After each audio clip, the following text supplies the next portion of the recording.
समय हिची आमे स्वागत करिबा मनोरंजन पंडा सार आपण मंच को आसंतु। गणित दर्शक मानकर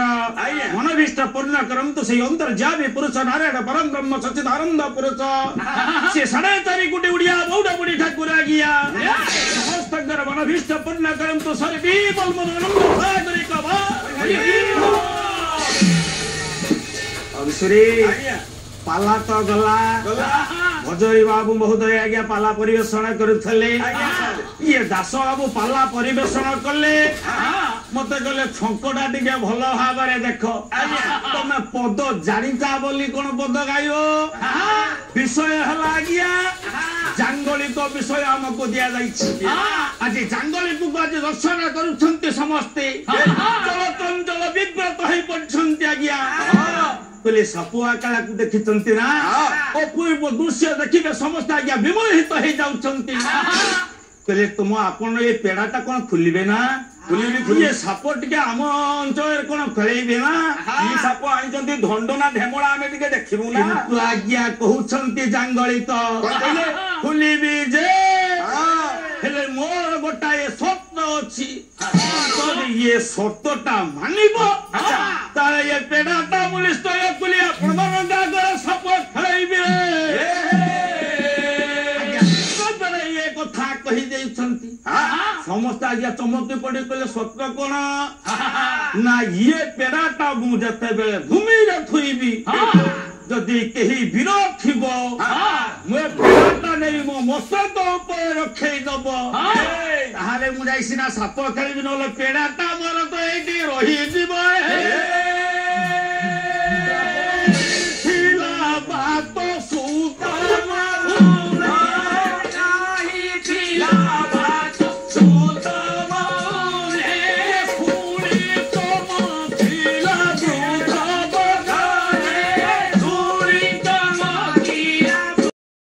भूली गलु जे ये थारे भीमसेन बोली गोटाए चरित्र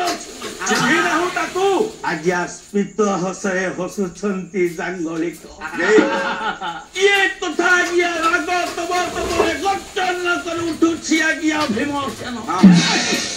तले गर्जन कर उठिचन्ती आज्ञा निस्तब्ध भावरे छिड़ा हैचन्ती जांगलिक स्मित हसरे हसुछन्ती काहे कि आज्ञा आज्ञा काहे कि हसुछन्ती अनौचन्ती भीमसेन को बारंबार हसुछन्ती हसिबा द्वारा गर्जन करी उठुचे बारंबार भीमसेन कहले हे भीमसेन जानिछि मु तो प्रतापडा जानिछि मु कोन तो विषय रे जानिनी मु कोन सुनिनी सब सुनिछि मु अनेक देश परिभ्रमण करिछि अनेक वीर देखिछि तू कोन सतरे उठेई पारिबु जदि उठेबार अछि ताले उठेई कि देखा एमिति तोर वीरत्व निकटरे तू प्रकाश कर ना रे पुरी गर्जन करी उठिला भीम कहला प्रकाश करिबिनी तू जानिछु मो पराक्रम विषय रे जानिछु मो पराक्रम विषय रे तू सुनिछु पुरी स्मित हसरे हसई देले बारंबार हसुथन्ते जांगलिक बारंबार गर्जन करी उठुथन्ते भीमसेन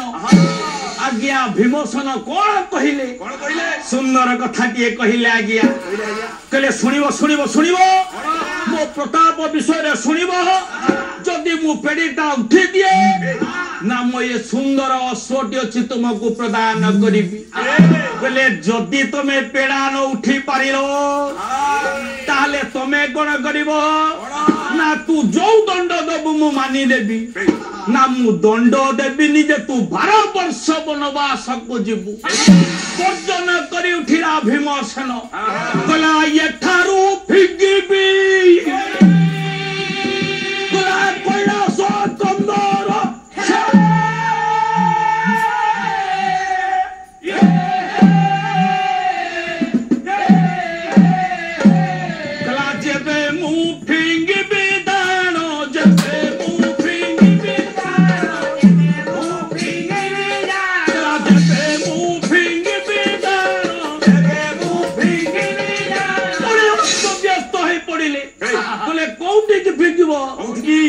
कोउटी के तोते फिकिब ଯିବ କହିଲା ଫିଙ୍ଗିବି ବୈକୁଣ୍ଠପୁର ଫିଙ୍ଗିବି ବୈକୁଣ୍ଠପୁର ଗରୁଡ଼ ମୁଖରେ ହେବ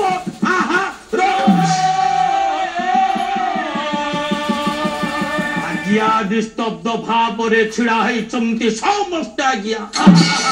আজি পেড়াটা উঠেইব ভীমসেন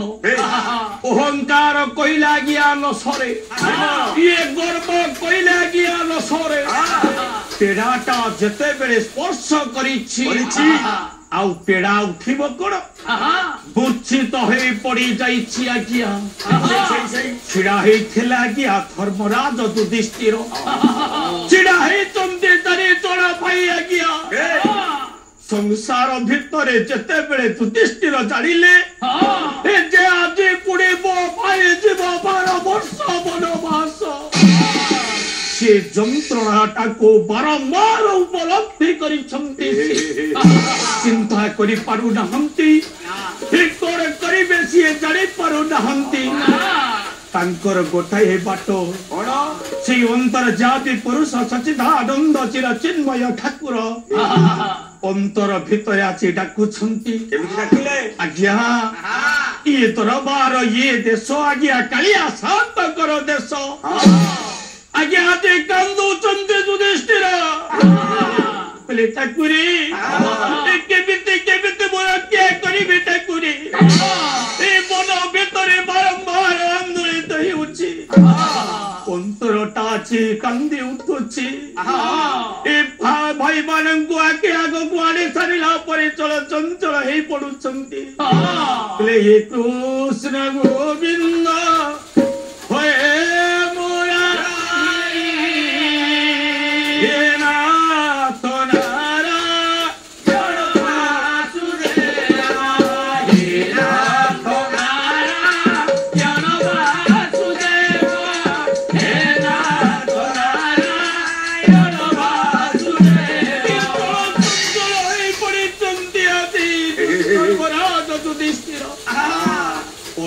छिड़ा भाई दुखटा को भाई केमिति सहिब आज तंडाय बाद हे गले चलकरी तो निकटरे कले त्राही त्राही त्राही आपण टिके दया करंतो मो भाई केमिति वनवास रचिब तार जदि किछि उपाय अछि आपण दया पूर्वक कहंतु मते जदि कहिबे ये निश्चय प्रणा को मोटे देबी तमे पेड़ी उठेब तमे पेड़ी उठी पारिबो ना तापरे जो शब्द थिला तम पाई कोन सही शब्द रहिबो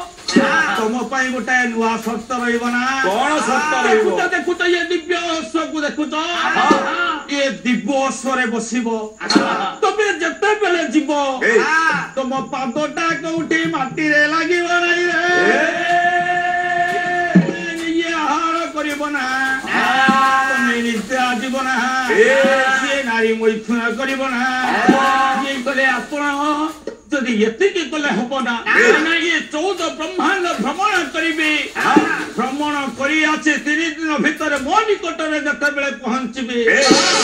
आपण भाई मुक्ति पाई भाई मुक्ति पाई जदि तुम्हें व्यतिक्रम कर तुम्हें निश्चय से 12 वर्ष वनवास जीव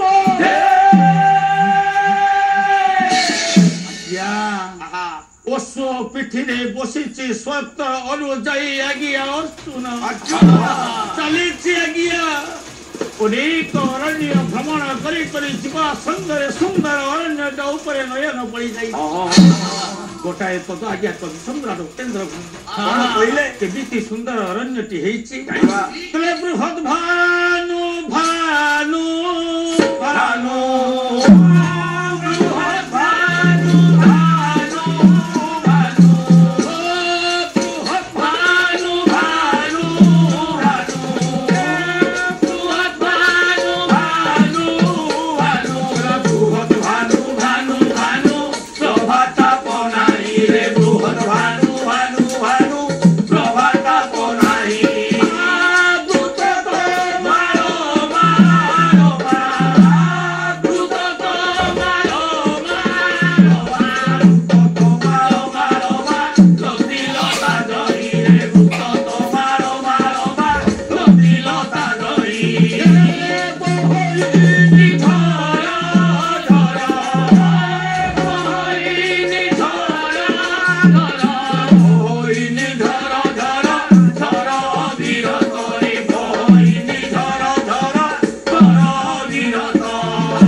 ଆଜ୍ଞା ଇଏ ମୋର ଅନ୍ୟଟାକୁ ଆଜ୍ଞା ଅତିକ୍ରମ ଚାଲିଛି କରି ଆଜ୍ଞା ବସନ୍ତ ଆଜି ପଦାର୍ପଣ କରିବାକୁ ଯାଉଛି ଇଏ ଯେତେବେଳେ ବସନ୍ତଟା ପଦାର୍ପଣ କରିଛି ଆଜ୍ଞା ଇଏ ଦୈବ ଯେତେବେଳେ ଯାହା ଆଜ୍ଞା ଚିନ୍ତା କରିଥିବ ନିଶ୍ଚୟ ଆଜ୍ଞା ସେଇଟା ଘଟିବ ଇଏ ଦୈବ ବିନା କରି ଏ ସଂସାରରେ କିଛି ହେଇଥିଲା ନା ହବ ଆଜ୍ଞା ଆଜ୍ଞା ଇଏ ବସନ୍ତଟାକୁ ଲକ୍ଷ୍ୟ ପଡି ଯାଇଛି ଇଏ ଚାଲିଛନ୍ତି ବସନ୍ତ ଋତୁ ଭିତରେ ଚାଲିଛନ୍ତି ଆଜ୍ଞା ତୃତୀୟ ପାଣ୍ଡବ ଅର୍ଜୁନ ବାବୁରେ ଆଜି ଯେତେବେଳେ ଇଏ ବସନ୍ତ ଋତୁ ସମୟରେ ଆଜି ଆଜ୍ଞା ପଡି ଯାଇଛି ନଜରଟା ଆଜ୍ଞା ଇଏ ତୃତୀୟ ପାଣ୍ଡବ ଅର୍ଜୁନ ଚମକେ ପଡିଛନ୍ତି ତୃତୀୟ ପାଣ୍ଡବ ଅର୍ଜୁନ କାହିଁକି ଆଜ୍ଞା ଆଜି ଦେଖିଛନ୍ତି ଜଣେ ସୁନ୍ଦର ନାରୀ କି ଅର୍ଜୁନ ଆଜ୍ଞା ଚାଲିଛନ୍ତି ଯେତେବେଳେ ଦେଖି ପକାଇଛନ୍ତି ନାରୀ କି ପଦଟା ଆଜ୍ଞା ଭୂମି ପରେ ଯେତେବେଳେ ଲେଖି ଦେଇଛନ୍ତି ଅର୍ଜୁନର ସତଟା ଭାଙ୍ଗି ଗଲା ଦିନ ଜନ ଶରଣ ରକ୍ଷଣ ମହାବାହୁ ଆନନ୍ଦ ସାଗରେ ହରିବଲ ହୁଳ ହୁଳିଏ ଭାରତର ଦୁଃଖ ଯାଉ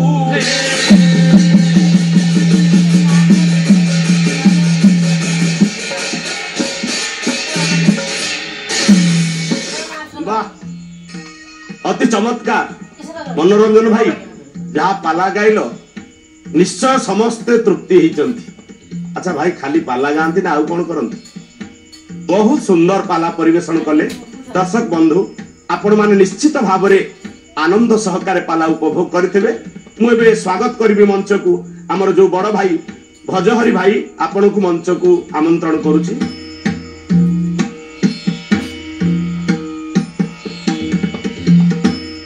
दर्शक बंधु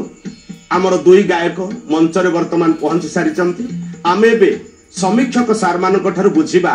ए पाला आउ टिके सौष्ठवपूर्ण हो पारि थांता बा आउ टिके केमती रसायनित हो पारि थांता सार मान तांकर अभिमत उपस्थापन करिवे एबे जानिबा को चाहिबी डॉक्टर साहू महोदय जय जगन्नाथ विशेष भाव में गायक मनोरंजन पंडा महोदय आपणकर ये जो पाला परिवेषण अति चमत्कार उभय भजहरि बाबू एवं आपण जो दुई थाक पाला परिवेषण करिसेंती किए से जांगलिक ए संपर्क रे जो आपणकर गाइबा शैली आपणकर संगीत रे आ तत्सहित विशेष भाव में आपणकर जो अभिनय आउ समीक्षा मनोरंजन बाबू आपणकर समीक्षा अति चमत्कार जेभली समीक्षा आपण प्रदान करिसेंती एबे पंडित पद्मनाभ त्रिपाठी महाभागन को मुखर सुनिबा शब्द गुंफ समाजुक्तं शब्दस्योच्चारणं शुभं शब्दर उच्चारण एवं तार जो शब्द गुंफ आपणकर ध्वनि भितरे उच्चारण भितर सुंदर भाव परिस्फुट होइछि सप्तांग राग संयुतम सप्त राग सारे गामा पाधान ये सप्तांग राग युक्त होइछंती बा सप्तांग राग संशुद्धम आरोहम चावरोहणम आरोह अवरोह सहित एते सुंदर आपण गाइचंती सिंधु तटे श्री पुरुषोत्तम क्षेत्र राज साधु जने अछि तहि अनेक आश्चर्य से भूमि प्रवेशे ब्रह्म हत्या पाप हरे साक्षात होइछि ए कपाल मोचन रे से होए चतुर भुज जे क्षेत्रे रही साक्षी ए कथा कुटी अज्ञान काक इत्यादि सुभद्रा पर्णरु आपण उद्धार करिसंती यह अत्यंत मंगलमय एवं सुंदर भाव जगन्नाथ पाखरु आनी जांगलिक पाखरे छाड़ी ये से जांगलिक ए प्रसंग ए पर्यंत आउरी परिस्फुट होता आउ टिके सुंदर होता जांगलिक स्वरूप टिके वर्णना करथिले जा हो आपण अति सुंदर मधुर कंठर गाइछन से बहुत धन्यवाद एबे हमें एबे जीतू सार कोठार सुनिबा गायक श्रीजुक्त मनोरंजन पंडा महोदय जाहु विषय को बहुत बाट आगे नहीं देखिली दल मेल आम से बादक भाई जन को बढ़िया बजाऊँ बढ़िया बढ़िया आउ जो दल मेल अच्छा संगीत मैंने भल परिवेशन करजे सुंदर कंठटी पाई उभय गायक दुई जन जाक सुंदर कंठ किंतु आमर कथा जांगलिक माया जांगलिक जांगलिक सापर पेढ़ी धरिकी आसर साप अच्छी कि ना प्रभु जानती କିନ୍ତୁ ପେଡିଟିଏ ସାପ ପେଡିଟିଏ ଧରିଛନ୍ତି, କହିଛନ୍ତି ଏ ପେଡିଟିକୁ ଯିଏ ଉଠେଇ ଦବ ସେ ଜିତିଗଲା, ସେ ବଡ ବୀର ହେଇଯିବ। ଆମେ ଗାଁ ଗହଳି ମାନଙ୍କରେ ଦେଖନ୍ତି ଯୋଉ ସାପୁଆ ଖେଳା ଭାଇମାନେ ସବୁ ଆସନ୍ତି ସାପ ଖେଳେଇବା ପାଇଁ, ଆମେ ଦେଖିଛନ୍ତି ନା ନାହିଁ? ସେମାନେ କଣ ଗାଆନ୍ତି, ତାଙ୍କ ବେଶ କେମିତି ଥାଏ, ତାଙ୍କ ରୂପ କେମିତି ଥାଏ, ଆଉ ସେମାନେ କେମିତି ଅବସ୍ଥାରେ ଆସନ୍ତି, ଆଉ ହାତରେ ଧରିଥାନ୍ତି ପେଡି, ହାତରେ ପେଡି ଧରିଥାନ୍ତି, କାନ୍ଧରେ ମଧ୍ୟ ପେଡି ଧରି, ବାହାଙ୍ଗୁରେ ପେଡି ଧରିକି ବି ଆସନ୍ତି। କିନ୍ତୁ ଇଏ ତ ସେମିତିକୁ ନୁହଁ, ଗୋଟିଏ ପେଡି ଧରିକି ଆସିଛନ୍ତି ଜାଙ୍ଗଳିକ। ଆଉ ସାପ ଖେଳେଇଲା ବେଳେ ସେ ଯୋଉ ଗୀତ ଗାଆନ୍ତି, ଦିନେ କଂସର ଘରଣୀ ପଦ୍ମାବତୀ ରାଣୀ କରିଛି ଧନ୍ୱନ୍ତରୀ ଓଷା, ଲକ୍ଷେ ଭାର ପଦ୍ମ ଦେବୁରେ କନାହିଁ, ନଥିବ ପାଖୁଡା ମିଶାକି ଗୋବିନ୍ଦ ହରି। ଇଏ ସବୁ ଗାଆନ୍ତି ଯୋଉମାନେ ଜାଙ୍ଗଳିକ, ସେମାନେ ଏ ଗୀତକୁ ସବୁ ଗାଆନ୍ତି। ଯାହା ହଉ, କିନ୍ତୁ ମତେ ବହୁତ ଆନନ୍ଦ ଲାଗିଲା, ଉଭୟ ଗାୟକ ଦୁଇ ଜଣ ଯାକ ଅତି ସୁନ୍ଦର ପାଲା ପରିବେଷଣ କରିଛନ୍ତି। ବାଃ ମନୋରଞ୍ଜନ ସାର୍, ବହୁତ ସୁନ୍ଦର। ଆଉ ଆପଣଙ୍କର ଯୋଉ ଆଙ୍ଗିକ ଅଭିନୟ ତାହା ମଧ୍ୟ ଅତି ଚମତ୍କାର। ଏବେ ପ୍ରଶ୍ନ ଜାଣିବାର ସମୟ, ଆପଣଙ୍କ ପାଇଁ ପ୍ରସଙ୍ଗ ଭିତ୍ତିକ ପ୍ରଶ୍ନଟିଏ। ଗାୟକ ମହାଶୟ ମନୋରଞ୍ଜନ ପଣ୍ଡା ମହୋଦୟ, ଆପଣଙ୍କୁ ଗୋଟେ ସୁନ୍ଦର ପ୍ରଶ୍ନ। ମହାଭାରତରେ ନନ୍ଦିଘୋଷ ରଥରେ ରଥୀ ଆଉ ସାରଥୀ ଉଭୟ ଥିଲେ, ଉଭୟଙ୍କର ଗୋଟିଏ ନାଁ, ଯୋଉ ନାଁରେ କେଶବ ଏବଂ ଅର୍ଜୁନ ଉଭୟଙ୍କୁ ବୁଝାଯିବ। ନାମଟି ହେଲା କୃଷ୍ଣ। ବା, ଅର୍ଜୁନ ହଉଛନ୍ତି ଦ୍ୱିତୀୟ କୃଷ୍ଣ ଏବଂ ତାଙ୍କର ଗୋଟିଏ ନାମ ହଉଛି କୃଷ୍ଣ ଏବଂ କେଶବଙ୍କର ନାମ ମଧ୍ୟ କୃଷ୍ଣ। ଆନନ୍ଦ। ତେବେ ଦର୍ଶକ ବନ୍ଧୁ, ଏବେ ଆମେ ଜାଣିବା କିଏ ପରବର୍ତ୍ତୀ ପର୍ଯ୍ୟାୟରେ ପାଲା ପରିବେଷଣ କରିବେ, ତାହା ପୁଣି ଆମ ସମୀକ୍ଷକ ମାନେ ଯାହା ନିଷ୍ପତ୍ତି ଦେବେ। ଏ ଯୋଉ ଗର୍ଭଗଞ୍ଜନ ପଞ୍ଚକ ଚାଲିଛି, 5ଟି ଅଧ୍ୟାୟ, ଏବେ ଦ୍ୱିତୀୟ ଅଧ୍ୟାୟ ସାଙ୍ଗ ହେଲା। ତୃତୀୟ ଅଧ୍ୟାୟରେ ଆମ ସହିତ ରହିଛନ୍ତି ଗାୟକ ଶ୍ରୀଯୁକ୍ତ ଭଜହରି ଦାସ ତୃତୀୟ ଅଧ୍ୟାୟରେ, ଆଉ ଚତୁର୍ଥ ଅଧ୍ୟାୟରେ ରହିଛନ୍ତି ଗାୟକ ଶ୍ରୀଯୁକ୍ତ ମନୋରଞ୍ଜନ ପଣ୍ଡା। ତେବେ ଉଭୟ ପରବର୍ତ୍ତୀ ପର୍ଯ୍ୟାୟରେ ପାଲା ପରିବେଷଣ କରିବେ। ତେବେ ଦର୍ଶକ ବନ୍ଧୁ, ଆପଣ ମାନେ ନିଶ୍ଚିତ ଭାବରେ ଜାଣି ସାରିବେଣି ସେ ଜାଙ୍ଗଳିକ କିଏ ଏବଂ ସେ ଜାଙ୍ଗଳିକର ପରବର୍ତ୍ତୀ କାର୍ଯ୍ୟ କଣ, କିଭଳି ଭାବରେ ସେ ପାଣ୍ଡବ ମାନେ ପରୀକ୍ଷାରେ ଉପନୀତ ହେବେ, ସେହି ପର୍ଯ୍ୟାୟକୁ ଆପଣ ମାନେ ନିଶ୍ଚୟ ଉପଭୋଗ କରିବେ। সেই পর্যন্ত প্রতীক্ষা করে রুহন্তু। তেবে সেই মহাপ্রভু সমস্তঙ্কর মঙ্গল করন্তু। বোল আনন্দে কবা।